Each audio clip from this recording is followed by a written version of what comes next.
మనం మంచి గుమ్మడికాయ ఎలా వండుకోవాలో మీకు చెప్తాను. ఇది అమ్మవారికి నైవేద్యం కానీ మన ట్రెడిషనల్ వంట. సత్యనారాయణ స్వామి వ్రతం అప్పుడు ప్రత్యేకంగా కొన్ని ఏరియాల్లో దీనికి నైవేద్యంగా పెడతారు. ఇది ఎలా చేయాలో మనం తెలుసుకుందాం. దీనికి కావాల్సిన సామాగ్రి గుమ్మడికాయ ఇలాంటి పీసెస్ చిన్న చిన్న ఈ సైజు కట్ చేసుకొని మనం పీసెస్ చేసుకోవాలి.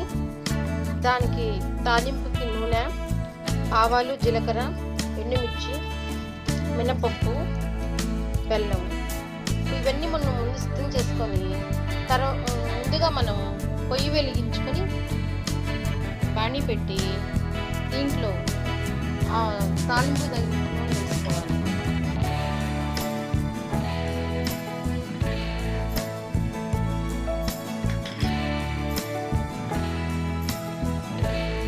నూనె వేడెక్కిన తర్వాత దాంట్లో ఆవాలు,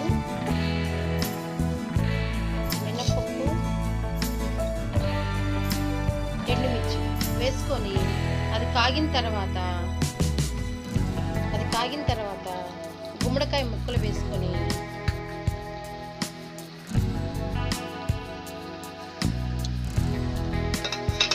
ఈ విధంగా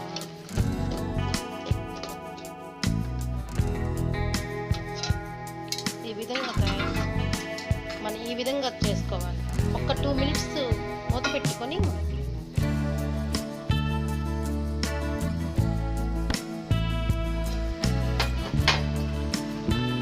తర్వాత ఈ చిరిమిన బెల్లాన్ని వేసుకోవాలి.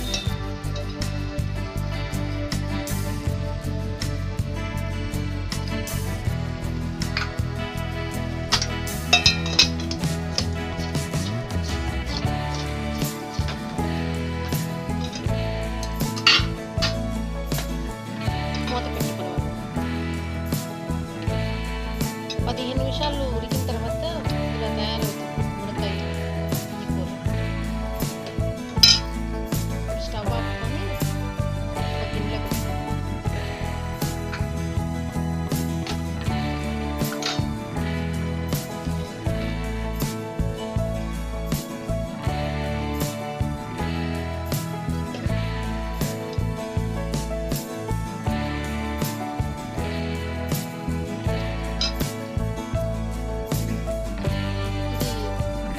వేడివేడిగా తిన్నా బాగుంటుంది.